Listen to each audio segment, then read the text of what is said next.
আসসালামু আলাইকুম dear viewer, software YouTube চ্যানেলে MySQL ডাটাবেস টিউটোরিয়াল সিরিজে আপনাকে স্বাগতম।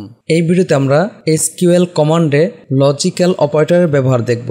লজিক্যাল অপারেটর হলো অ্যান্ড এবং অর। তো অ্যান্ড দুইভাবে লেখা যায়, একটি হলো সিম্বলিক অ্যান্ড এম্পারসেন্ট যাকে আমরা বলি ডাবল এম্পারসেন্ট, একটি হলো লিখিত অ্যান্ড। অরের ক্ষেত্রেও আমরা দুইভাবে এটা লিখতে পারি, একটি হচ্ছে পাইপ চিহ্ন, দুইবার পাইপ চিহ্ন, এবং আরেকটি হচ্ছে অর। তো চলুন শুরু করা যাক। আমি জাম্প কন্ট্রোল প্যানেল ওপেন করে অ্যাপাচি MySQL স্টার্ট করে MySQL বরাবর অ্যাডমিনে ক্লিক করে আমি আমার ডাটাবেস প্ল্যাটফর্মে প্রবেশ করলাম। তো এখানে আমি একটি ডাটাবেস তৈরি করে সেই ডাটাবেসে টেবিল এবং টেবিলে ডাটা ইনসার্ট করব। তো তার জন্য আমি অলরেডি এখানে SQL কমান্ডগুলো লিখে রাখছি, আপনি প্রয়োজনে পজ দিয়ে এই কাজগুলো করে নিতে পারেন। তো শুরুতেই আমি ডাটাবেস তৈরি করি। এখানে এসে SQL গিয়ে Ctrl+V গো, এই যে দেখুন সফটওয়্যার শপ নামক একটি ডাটাবেস আমার তৈরি হলো।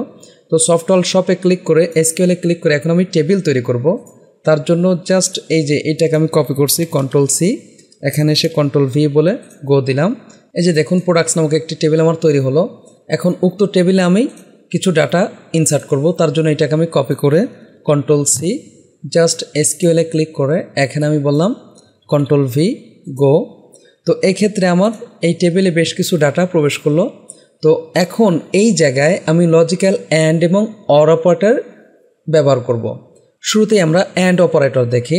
তো আমি SQL ক্লিক করলাম। এখান থেকে এটাকে আমি একটু ছোট বানিয়ে নিই, কারণ রেজাল্টগুলো আমি নিচেই দেখতে চাচ্ছি। এই জায়গায় রিটেন কুইরি বক্স দিয়ে রাখলাম।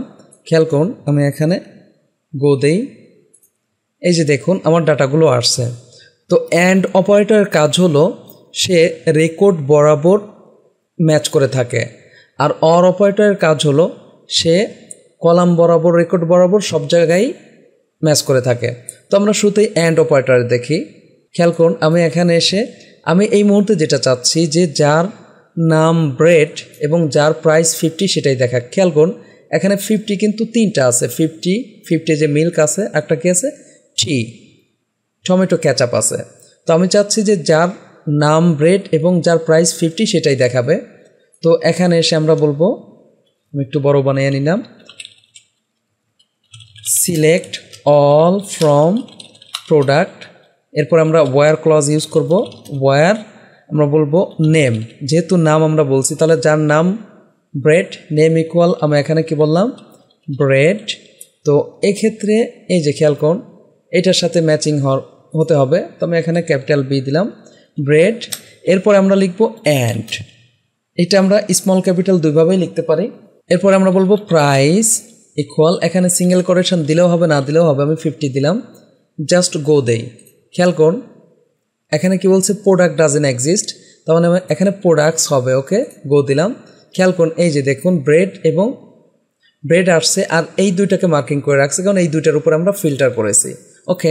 এখন আমরা যদি এখানে খেয়াল করুন আমি অন্য একটি নাম লিখলাম, ধরে নিন যে আমি টি লিখলাম, আমার টিও আছে প্রোডাক্টের মধ্যে কিন্তু তার প্রাইস 50 না, তার প্রাইস 30। এখন যদি গো দেই তাহলে কিন্তু সে এমটি রেজাল্ট আমাকে দেখাবে, যে খেয়াল করুন আমার এমটি রেজাল্ট আসছে, ওকে। তো আমি আবার ব্রেডই দিচ্ছি, ব্রেড গো, এই যে দেখুন চলে আসছে। এখন এই ক্ষেত্রে আমরা বলেছিলাম যে অ্যান্ড অপারেটরকে দুইভাবে লেখা যায়, একটা হচ্ছে এম্পারসেন্ট, এই যে দুইবার। এখন যদি গো দেই খেয়াল করুন সেম রেজাল্ট। এখন এই ক্ষেত্রে ধরে নিন যে আমি টি দিলাম, আমরা জানি যে আমার আসবে না কারণ টিতে 30 ছিল প্রাইস, তাহলে এখানে আমরা কি বলি 30 গো।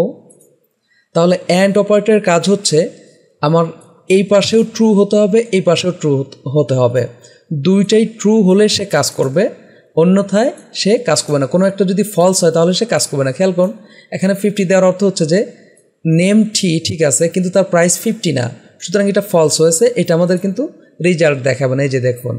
এখন আমরা চাচ্ছি এই অ্যান্ডের পরিবর্তে অর ইউজ করতে, তো অরকে এইভাবে আমরা স্মল ক্যাপিটাল দুইভাবে লিখতে পারি, ওকে। এখন যদি আমরা অর ইউজ করি তাহলে কি হবে, যার নাম টি সেটাও আসবে, আবার যাদের প্রাইস 50 সেগুলোও আসবে।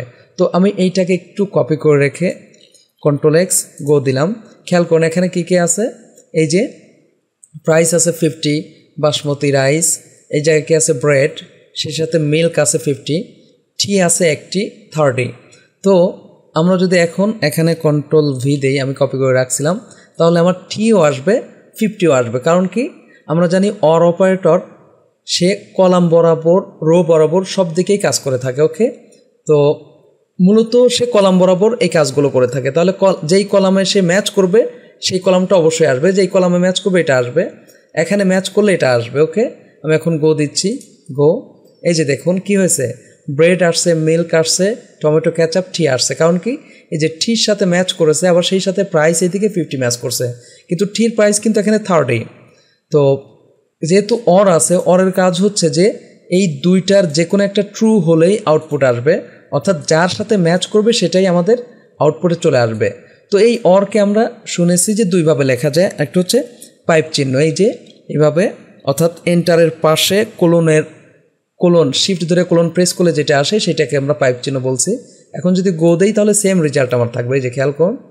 কিন্তু যদি এটা কোনোটাই ম্যাচ না করে, খেয়াল করুন, আমি এটা টি বললাম, টি না বলে অন্য কিছু বলি, মনে করেন আমি ফ্রুট বললাম, আর এখানে 50 না বলে আমি 500 বললাম, তাহলে এই ধরনের কোনো প্রাইস আমার এখানে কিন্তু নাই। ওকে, কিন্তু এই জায়গায় যদি আমরা 1200 বলতাম তাহলে কি হতো, এই ধরনের প্রাইস কিন্তু আমার আছে। গো, খেয়াল করুন, এই যে চিকেন ব্রেস্ট, তাহলে 1200 থাকাতে এটা কিন্তু চলে আসছে। তাহলে আমরা বুঝলাম যে অর অপারেটরের যে কোনো একটা ম্যাচ করলেই সেটার উপরে রেজাল্ট নিয়ে আসবে, আবার দুইটা ম্যাচ করলে দুইটার উপরেই রেজাল্ট নিয়ে আসবে। আর অ্যান্ড অপারেটরের ক্ষেত্রে কি ছিল, যে দুইটাই যদি ট্রু হয় তাহলে আমার আউটপুট আসবে, অন্যথায় যে কোনো একটা ফলস হলে আউটপুট আমার আসবে না। আশা করি বুঝতে পারছেন যে অ্যান্ড এবং অর অপারেটর কীভাবে কাজ করে থাকে। যদি ভিডিওটি ভালো লাগে থাকে প্লিজ লাইক করবেন এবং কমেন্ট করে আপনার অনুভূতি জানাবেন। চ্যানেলটি সাবস্ক্রাইব করে না থাকেন প্লিজ সাবস্ক্রাইব করবেন। পরবর্তী ভিডিওতে দেখা হচ্ছে। আল্লাহ হাফেজ।